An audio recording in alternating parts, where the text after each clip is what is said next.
nanjye ndashima Imana naje ngahangwaye rero maze kugwara igihe nje mu gikora nari maranye nifise umutwe nari maranye narabamugana umuntu yanturiye mu mutwe nashaka mizi yose nimoshije nimoshe urupara kuko haragera igihe umuriro waka mu mutwe nkumva ko mbuza amahoro n'igitambara sinye cyako nagifunga byaranka n'ubu kuva inje ngaha nukuri hari umukozi w'Imana yasiguye amasengesho nuko kwezi guheze avuga ati abantu bagwaye imitwe nibashifate ho bababara basenge kandi bagumye hama mpagaze agenda ndasenga kumbe sindamenya hose ko hari haraboze uko senga n'ubwenge buratakara burira bwa nko mu gitondo kandi hari masaa 8 burira hagiye tugiye kuvuga ngo amen Chanumba wa mutwe wose gabo babandi avuga ati oya Jesse nzoshinga ntaye ntumbise yuko madingi ntababara kuko ntunaguma mvuga ati ngoma je kwimosha ariko umusha ngati je ngoma shiye kumwesha igipara kuko ndumurushatse umbuza amahoro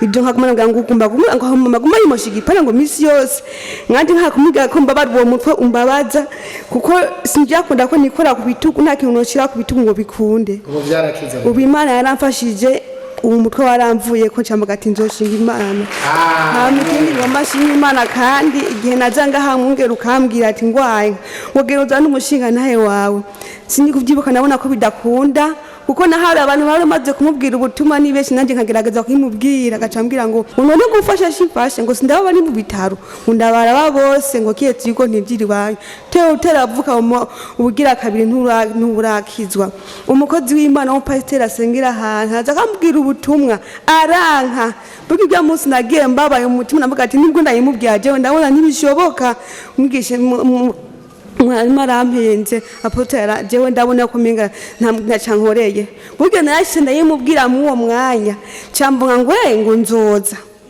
burya rero ujya munsi bukeye twaciye tuza niho naciye mbona ace ndayimubwira aje buryo naciye nkomeza nsenga cyane nkaguma nza ngaha muri burakiye ko je nari mbabaye ngwaye nari vyimbi nangwaye n'amaguru byose nkaguma ndayenza mugabo ndakomeza kubabara kuko nabone nje murakiye twavanye ko tuzozanana nkaguma ndamusiga ryanye nkumva birambabeza mu mutima nanduka byimbabaje kuvuga ndabibwira umukozi w'Imana uriya tijewe ndafise ikibazo ikinsengereye umutwaro nukuri maze ndamba awusengeye yaciye ambwira naciye mbona atangiye kuzanga aha muri burakeye mbere nubwo ngize intege nk'ubu nibambyura ubundeho na ikintu cyisumye ndabivuga nuko mbonye hagurukije abantu bazobatiza bashaka kubatiza umuntu arahagurutse cyamvuga ati Imana irankoreye ikintu nanjye nkoreye surprise mu mpera Imana amashi kuko nta kintu nkoreye igisingi cyo baranezerewe cyane tubonye akwitabye mbona arabyemeye kandi munamukuzinuka Imana gose cyane mbonye hagurutse ngo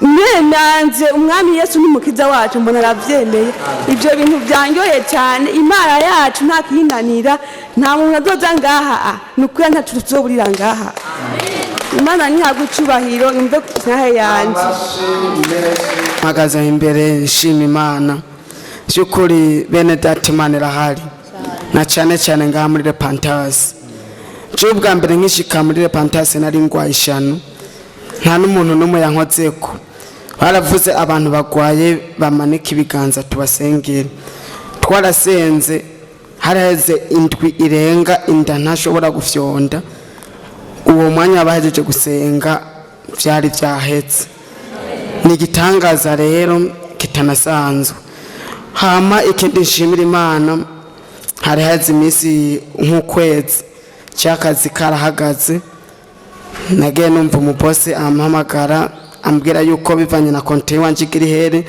ngo ningende mu konji imisi 30 rero nikitasanzwe kubera abantu bafise amategeko nta mukozi agenda mu misi ikonji imisi 30 ariko wewe yaragerageje kumbwira ngo ni ku nguvu cyenda ndandikikete azanye abanyamategeko biyu ndayanditse ndagenda rero uno munsi n'umunsi udasanzwe Imana ishimwe umunsi udasanzwe naje muri burakeye atana kimwe nari nizeye ariko umukozi w'Imana yavuze ijambo ry'Imana Imana imuhezagira yaje gusenga igihe avuga tumanika amatelefone dusenge hariho umuntu acyandondera acambwira ivy'akazi Imana ishimwe cyane abantu bose bumvise inka y'iwanje Imana ibahezagire mwarahezagiwe. nikibiriraho. Yesu ashimwe. Hama ndashimye abasenzi bo ngaho muri eglise baranyitayo samedi navuye muhira nkomeye ariko maze gushika ngaha narafashwe n'indwara ndabura iyo nja niyomva barasengera ashitse muhira numva afise ibinyanya ariko ndashima Imana ko byaheze Imana ibampera amashi. Amen. Haleluya. Haleluya. Mumfashe tuyicubahira Imana yacu. Haleluya. Mpagaze hano nshima Imana ivyo igenda inkorera vyinshi no bivuga no kwirirwa hano, ariko ngomba nshima Imana uko ngene yanyimanye. Imana ihabwa icubahiro. Haleluya. Abadayimoni cabura abarozi babonye nkorokeye mu bumama banteza ingwara. Imana ihabwa icubahiro. Kuva mvuka nari maze kugwara rimwe mugabo ubunyu menga sinzi ubugore burampaye karibu. Haleluya. Ndashima Imana ko mu mpera z'ukwezi kwa11 yanyimanye. Jewe nari naje gusenga hano ari ku munsi wa gatanu, kwa gatandatu ndaza hano no kwa gatandatu niriwe ngaha mugabo mwijoro ca ndafatwa ndagwara ngo ari ibintu ntazi. Kuwa Mungu ca nirirwa ndyamye mugabo ko nirirwa ndyamye kose ntabwo sinari muzima. Maze kwirirwa ndyamye mutware wanje yari yaje gusenga hano nawe nyene yari yasize abona ko ari buke buke ariko byateye bikomera. Amaze gutaha ansanga ndaryamye nawe nyene arabura ico afata nicareka. Imana ihabwa icubahiro. Uko yabura ico afata nicareka niko ubwenge bwanje bwatera bugenda. Mu masaha y'umugoroba sinamenye ingene nashitse kwa muganga, sinamenye n'icanjanye, sinamenye n'abanjanye. Nagiye guca ubwenge saa 8 z'ijoro ndi kuri Mezovere ibitaro nyene biri impande y'ikaburimbi. Niho rero bukeye mu gatondo abaganga bambwiranye n'ivyo ngwaye, bamaze kumbwira ivyo ngwaye baca barambwira bati rero wewe ntidushobora kukugumiza ngaha kuko hamwe twakugumiza ngaha cyo bava kibi kibazo, wewe reka twukungururize ku bindi bitaro vyitwa Shanike. Haleluya. Ndavuga ngo Mana nimba ari we wandemye wampamagara kare ataco ndakonsoma. Mana ihabwa icubahiro. Abangaho bamaze kuvuga ko bagire ba transfer kuri Shanike, ndavuga ngo Mana kora ugukora n'ukwawe. Shimiye umukobwa wa Yesu ariwe mukugwanje yitwa Arine ahari hose Imana imuhezagire asengera hano imugirire neza imukorere na vya bindi. Haleluya. Ndamurondera kuri telefone acaraza niwe yarishe taxi inshikana kuri Shanike. Imana imugirire neza.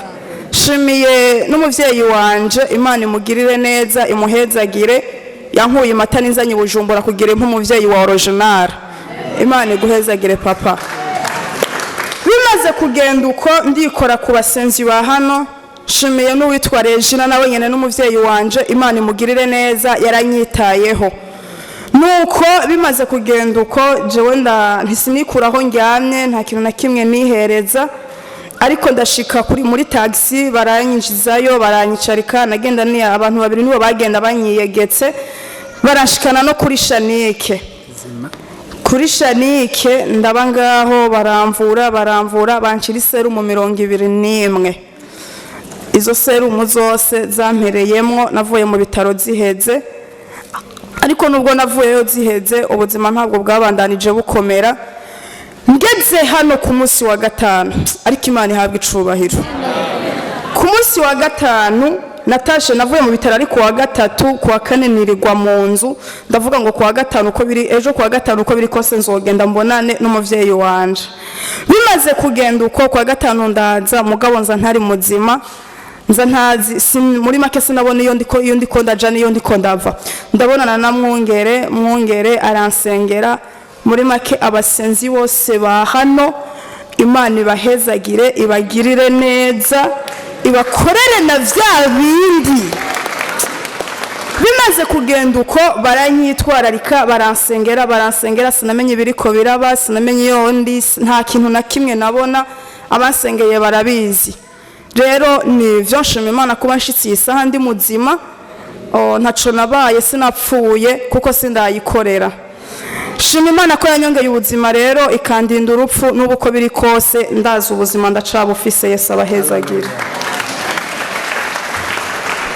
Haleluya. Haleluya.